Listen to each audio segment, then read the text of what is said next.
this is a fabric. That van, Chrome's van, is getting a fabric in it. It's going to be very similar on a foam backer. What's he doing for flooring? It almost looks like a checker plate in a rubber. Oh yeah. Yeah. And then it's got, I don't know, little raised little ribs on it like checker plate would have. Cool.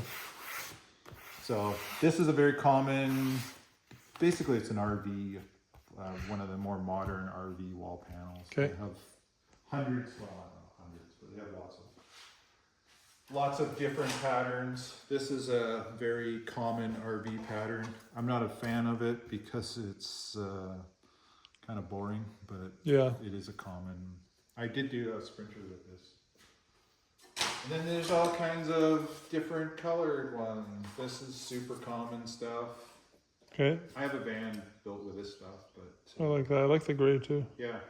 So it's a little much and it's kind of dated in my opinion, but That I've makes done sense. lots of vans with that stuff. So there's only so many things you can do. They do have like this birch, pre-finished birch stuff Yep. in thin plywood as well. You know, so I'm not an interior designer, but I mean, there's only so many options we can. For the Moto vans, the cleaner, Simpler, yeah. cleaner, simpler, better. Yeah, and I like this because it's light.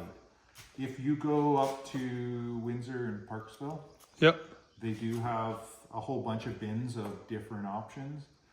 This one is my favorite. but Okay. They do have a few different options. This is going to be the simplest, cheapest. Okay. If you wanted to go like tongue and groove, cedar or something like that, it's going to get real expensive. Yeah. Light is, I think, the key. So I do like this stuff. If you're not doing a lot of overhead cabinets, it's a little tricky to finish the ceiling out because we have to figure out a transition. Gotcha. But most of my builds have a ton of overhead cabinetry.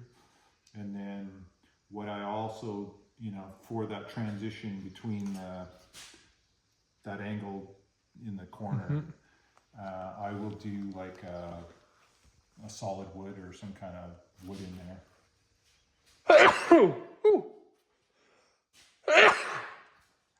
Maybe a strip of cedar or something. See what I got for anything else. So I can come here and do it while you watch? That's amazing. What's that? I said I can come here and do it while you watch? So am I getting billed if I watch right now? If I help. Oh, even better. Yeah. Well, that's a problem because Oh, I know. I have the same thing with my I'm clients. shocked at how many people want to help or want to. And this is a business, Totally. so Totally. I can't, you know, Totally. Yeah. Totally agree. I do the same thing with my clients. I'm like, oh, you're going to sit here and hang out all day? It's going to cost you more money. Yeah. They're like, why is it going to cost me more money? Because every 10 minutes I do something, you're going to stop and ask me. Well, it's a distraction. Yeah. And I've been working by myself for so long that I'm Yeah. so used to just doing my thing. 100%.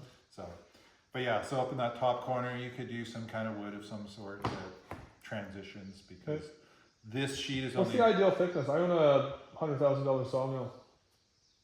I can make as much as you need. Yeah, it just depends what you. Do you have to have it kiln dried or is it cedar dries out pretty quick? Cedar dries super quick. Okay. And I have shit tons of cedar too. Oh, do you? Okay. Well, Cool. all this was treed, eh? Oh, okay. And I milled it. So if you look up there, Yeah, you do. and there's a ton more up in the old ship. You have a mill too? I did buy a woodlands mill, Oh, yeah. and I sold it when I got all through my wood. So. But yeah, Nice. this is my Oh. the rock roller. So. So this is why he knows my Palm Desert area. That's right. Yeah. So it's Yeah, they're a close. diamond. You never see them anywhere else, but down there, they're a dime a dozen. Yeah, Like they're- driving down the highway, nonstop. Yeah, they're fairly popular here, but yeah, you're not going to see them unless. You welded that all yourself? It's not finished welded, but I'm actually going to get a local kid who's an amazing welder to weld it out for me, which is. Oh, so you've unusual. just tacked everything in place. Yeah. So what happened was this is my 5th buggy, and I sold my other one last year, and 3 years ago, my buddy was off I had all these parts sitting around, all a pile of tube. My buddy was off work he had a heart attack and he couldn't go back to work. So he's like, well, bring me over all your parts and I'll build you a roller. And I'm like, oh, done. And I brought all of my stuff over there and he did an amazing job at a very reasonable price. And here we are. I brought it back here. I plumbed and electrical and some of the panels and stuff. But he mounted, the motor was mounted, the T-case was mounted, the Wow. radiator was mounted. Like he did a ton of stuff that was more than you would get with a roller. He assembled the diffs so that they rolled as well. What you're saying is he was bored as hell. Yeah, he was literally, and he got an amazing amount of work done. I know that feeling from my times of many surgeries. I'm like, just give me something. I need to work. Yeah, so he puttered with that, and he did an amazing amount of work in an amazing amount of time. And now I brought it back, and I've just been sitting. I did work on it for a while in the fall, but got busy again. So I would love to have it ready next fall, but I don't know if that's going to happen. My dreams are worth dreaming. That's right. And the parts are so expensive, it's just turning me off of actually. Yeah, they're coming down a bit now that things have started to change a little bit. It's not as not as much getting raped and pillaged anymore. I hope so. Because I still need about 10 grand worth of parts. Yeah. And if I added up the parts that I need and then you add 25% tariffs, Yeah. it's. Well, if you need anything, ship it to the Ridge, and I can bring it back with me. Okay, yeah, that's brilliant. Because you're allowed $800 right, each time, and if I'm buying it in the States, there's no tariffs. right, yeah. Then I only have to pay. You pay the GST, Yeah, PSC and come I back. do have a buddy down there that he'll take the stuff to his house, but he doesn't have any interest in bringing it across the border. Yeah, get it shipped wherever. The Ridge will accept anything for me. Oh wow. So I had to ship it right to the racetrack. Coming back every time. The van's literally coming back to you every time. Yeah. So it's not like it needs to be shipped anywhere. The last few bits that I need they're not holding me up, so Yeah. I'm in no rush. But every time I wait longer, we get shittier dollar. And Oh yeah, more 100%. tariffs. So. Yeah. But I'm hoping that all levels out by the time I'm ready to order. Yeah, I get that. So the big dollar, I have all the big dollar items. So, and it's been. The beauty is I've been collecting parts for 5 years, so it's not like it's a big hit all at once. But That's like my race bikes, but I'm only collecting parts because I'm breaking them. yeah, so once it's actually up and running, then it's just the maintenance, and there's no end of maintenance on those things too. Yeah. And then the tires are outrageously expensive. They used to be really expensive, now they're outrageously expensive. And they come from China, so I don't know what that's going to be like. Yeah. And then Well, they're looking for new markets right now. So, yeah. because they're getting bombed out of the U.S. market. So, they're definitely pumping the Canadian market. Yeah, already. so something good may come of it, but the tires last about, if you're using it on the regular, tires only last about 2 years, Okay. and they're $2,000 a tire. Okay. So and That's serious. burning out 4 of them in 2 years, it gets really Yep. expensive. Sure does. But what I do notice, the guys down in the States are running their tires way longer. Oh, okay. So you see guys out there with cords sticking out of the tires, big grooves worn out. And yeah, which up here we're doing that just because we're cheap up here. You're not gonna throw away tires that hold air. But when down there you didn't see it as much, but now you're seeing it all the time. Yeah, we're all getting cheap worldwide right now. We have to. Well, that's it. Yeah, I mean. And in the dry climate, the tires, even if they're bald, they work adequate. Obviously, fresh tires are better than nothing. Yeah, but if you can get crawling more because you didn't buy more tires, then it definitely adds up. Yeah, it definitely. People say, "Oh, you want the broke-in tires, the half-tread broken tires." I'm like, no, the fresh brand new tires have always worked better. Same as the racetrack, man. Yeah. The reason why my bike crashed the other day is because I didn't feel like in the morning waiting till the second session. Should have just waited one session. The pavement would have warmed up a little enough. bit extra. Yeah. And I was running the stock tires, not slicks, and I didn't have my warmers on the stock tires. 2 double whammies that I was like, why did I do that? But there's a plus side to that. As soon as I broke the mirror on my previous, on my, not previous, but my other race bike, then I turned it into a full track bike. So stop taking it on the road, which is safety. The road is not a safe place for a race bike. It's not at all. Driving 200 kilometers an hour to the gas station is just not the most ideal. But then, as soon as I broke the mirror on this bike, I don't know how I broke both mirrors, both right-hand mirrors, but I was like, pull off all the stuff. I'm like, oh, it's just track bike now. As soon as I put a scratch on it, you're not worried about damaging it. You're worried about the line. You're worried about the race line. You're not worried, oh, I'm going to tip the plastics in. I used to do that with my motocross bikes. As soon as I get a motocross bike, I would just take a nail and just put a massive scratch on it. And then then your focus isn't, oh, it's a pretty new bike. Like, I remember when I got my last race bike, I wouldn't even take it in the mud. It was like, it's a dirt bike, like, get it dirty. But yeah. I drive beaters because I don't have to worry about Yes, yeah. So I'm thinking, outside of the wheel well, you know, if I have 3.5 feet, that's enough to get a bike width. Okay. That's the ProMasters are pretty wide, so that's easy to get. But is that one bike, 3.5 feet? Let's take a measurement of the one we got out there, because that's going to be the widest of all of them. So whatever fits on that one, and I give you the exact specs. So the Desert X is, other than bringing it to here to you, it's near rarely ever going to be in there. The ones that are going to be in there is going to be Panigale V2 and a Panigale V4S, which are. How much do they weigh?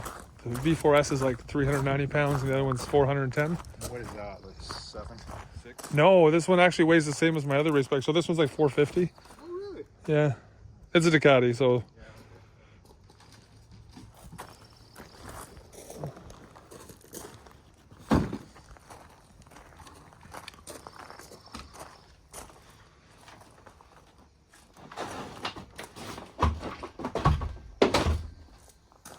So, I don't think that water tank is any wider than what that is right there.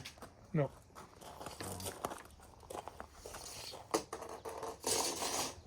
Oh yeah. How much room do we got? I think you'd be safe somewhere in 43, maybe 42 inches. Okay. And that all depends on what you plan to do for cabinetry. Are you going to do sink in here? Yep. And it can go wider as we get down further. It's just, Right. you know, if we just make the first 7-8 feet to fit a bike. Okay. If we can fit 2, so be it. The skinnier one can go up there. So whatever the bed length. So I got a queen size that I pulled out of here. so what is that 6'8"? Yeah, call it 7 feet. 7 feet? 6'8". Oh, because I guess I can't put it sideways. I have to go lengthwise. Well, yeah, you can. You're Yeah. pretty tall. Like, have you tried to sleep sideways in this thing? No. I don't really fit anywhere though. Well, you could definitely fit comfortably with the. And the other thing, so what I'm curious is how tall is this? How tall are the bikes typically? So crotch height. So what did we come up with that? 3'6"? Less than 3 feet. Yeah, but then it's the windshield. So as long as the windshield is ahead of it. So, my curiosity is 42 inches, I believe. But then that's going to be, you know, with a 10-inch bed, you're almost at the ceiling. so that's 3 feet.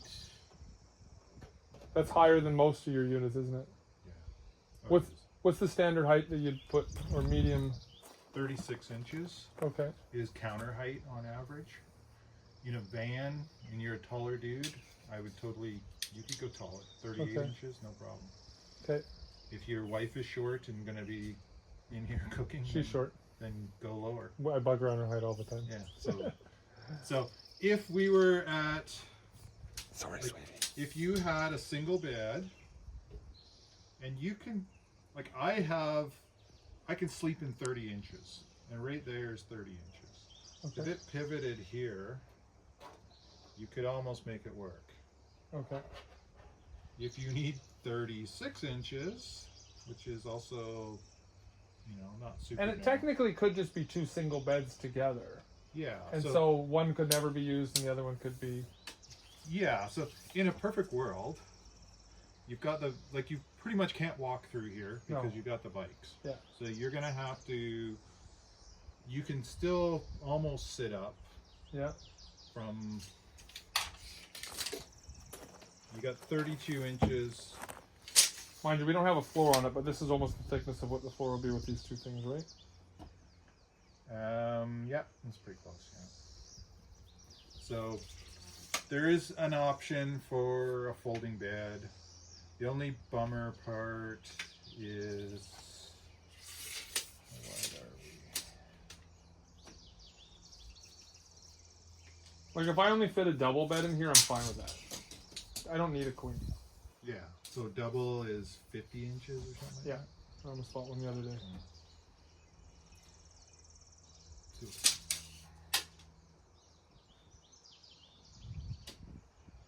6 feet.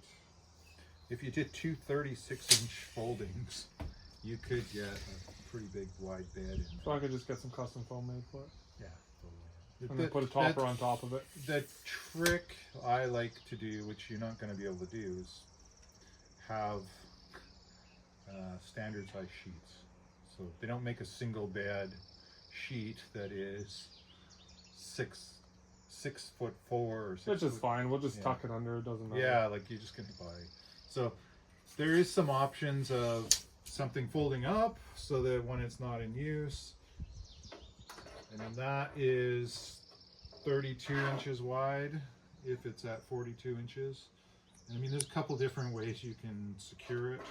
It's got to somehow, like if you've got a cabinet throughout here and it's supported on that, Yeah. I still, depending how robust we can get a hinge in here, is to how to secure the, like whether we need a leg or some Yeah. kind of thing in the middle. One side could have a leg, the other one could overlap onto it Yeah, and so latch that's together. my only issue.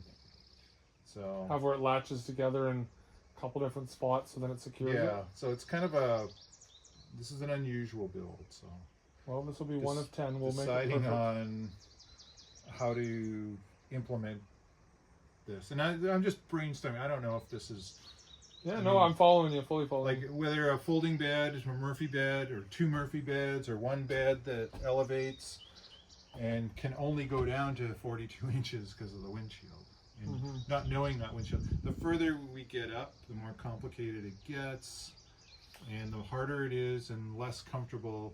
Like you climbing in here from the end here with 32 inches of head clearance, because you can't really sit up, you. Yeah.